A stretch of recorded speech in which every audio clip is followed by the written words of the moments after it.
matatakot sila na tipirin ho, na maglagay ng hindi tugma o akma doon sa mga proyekto na yon, mga kababayan.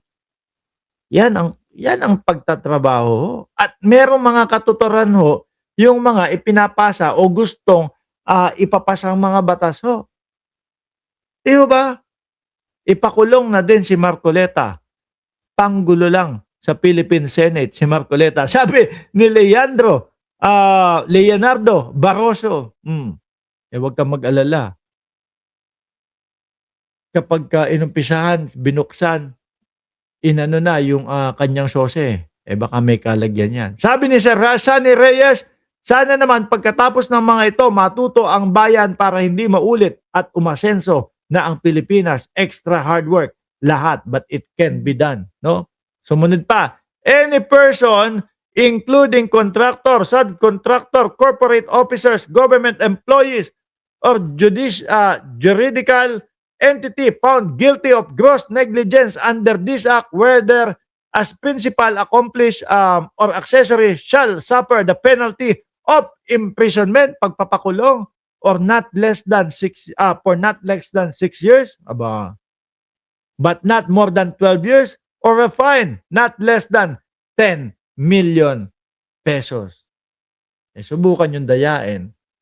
Imbis na kumita kayo, nag-abono pa kayo. Mag-aabono pa kayo doon sa magiging danyos ninyo. Panglima, this act shall take effect 30 days upon publication in the official gazette in at least 2 newspapers or general circulation. Yan ang Sandro Marcos, mga bossing. Ito tak Marcos ho yan. Kamusta na po ba yung mga apo ni Duterte?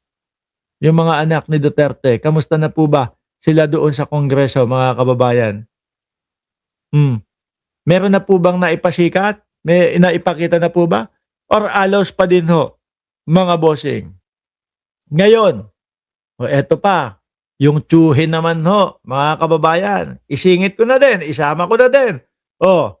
Ang gusto ibang klase to. Ang gusto magkaroon po ng pensyon, mga kababayan, at insurance yung mga Pilipinong mga magsasaka. Kung sakali, yung mga pananim nila, mapinsala, bagyuhin, whatever, anong mangyari, may insurance na sasalo. Huwag po kayong mag-alala. Huwag na po kayong umiyak dyan. Kami po ang bahala. Sagot ng insurance po yan. Yung mga magsasaka, kung mapepensyonan ho, mga boss chief mo, sir, ano mangyayari? Pagtanda, merong aasahang pera. Marami po tayong mga kababayan na mga magsasaka na pagkatapos po nung kanilang habang bata na pagsasaka, ang ending po wala na, nandun sa sagigilid na lang po. At least kung may mga pension ho, mga kababayan, meron silang inaasahan. May buwanan na makukuhang pera, no? Nasusuporta sa kanila hanggang pagtanda po nila. Yaan. Yung mga ayaw na ayaw ng mga DDS. Yaan yung mga tao na ang gusto ng mga DDS ipakulong ho. Gusto nila ipakulong pero wala naman po silang mga maipakitang mga ebidensya ho, mga bossing. Di ba? Wala naman pong matibay na magpapatunay na itong gusto nila ipakulong, may katarantaduhang mga pinagagawa ho. Tingnan nyo, ano sabi ng ICI? Pwedeng kasuhan si Martin Romualdez. Kailan? 6 hanggang 9 na buwan. Bakit? Kasi yung si Gutesa na siyang nag-iisang nagsasalita na nagsabi na damay etong si Martin Romualdez, wala, hindi makita, nagtatago na. Di po ba? Si Cheese may sinasabi, ang lahat ng ito ay kay Martin Romualdez, doon pa sa podium ng Senado. Ang lahat ng ito ay galing kay Martin Romualdez. Wala naman din hong pinakitang ebidensya. Puro salita lang ho, mga kababayan. Pero etong mga to nagtatrabaho. Bigyan ng pensyon, magkaroon ng pensyon, magkaroon ng insurance coverage, yung mga pananim ng mga magsasaka. Para kapag binabagyo, hindi natin makikita sila, ganun kawawa nasa ABS-CBN kaya nasa GMA ibinabalita, kawawa. Kasi bakit po? Wala po kami. Sira po yung mga pananim namin. At least may insurance na sasalo at hahalili sa kanila. Sabi ni Shiro Kansaki, bakla rin ba si Gotesa? Ewan ko na sa putang nang yun. Hindi mo na alam kung nasaan na yung si Gotesa eh. Oh. Di ba? Pero eto mga kababayan, yung kay Sara Duterte, mayroong sinasabi dito si Greco Bellica, mga bossing, na hindi na daw po siya magugulat, mga kababayan, kung ang susunod daw po na pa-issuehan ng ICC warrant ay ang Vice Presidente. Sabi ni BMBI rin, ang tahimik ni Cheese lately, mukhang scared siya.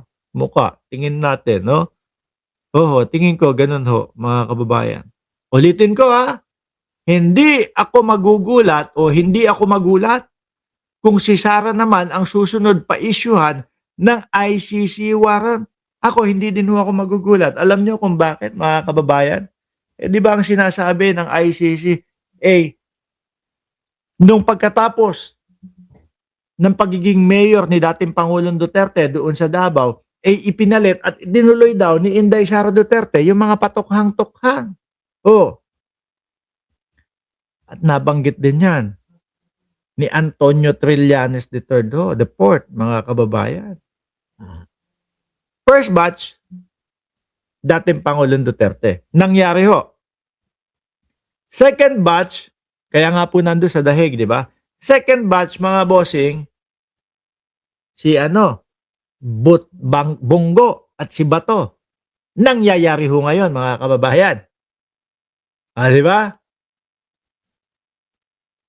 Kung hindi ako nagkakamali, nabanggit din ni Antonio Trillanes, the fourth ho, mga bossing, na baka nasa third batch o posible. Parang tipong ganun lang ho. No, unsure yung Sara Duterte. Ang dahilan ay dahil daw po itinuloy ni Sara Duterte yung mga patukhang-tukhang doon sa kanilang lugar, doon sa Davao. Eh baka naaamoy mo na talaga, Greco Bellica.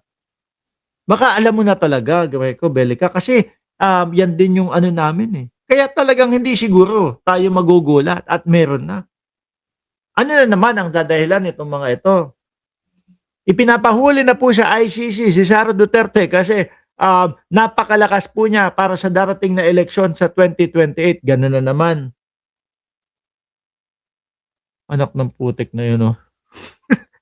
Lahat na lang ho ng sagot nitong mga ito patungkol sa mga ganyan. Eh si kay Bongbong Marcos. Eh si Bongbong Marcos na naman ang may kasalanan. Kawawa naman yung Pangulo. Lahat isinisi nyo na.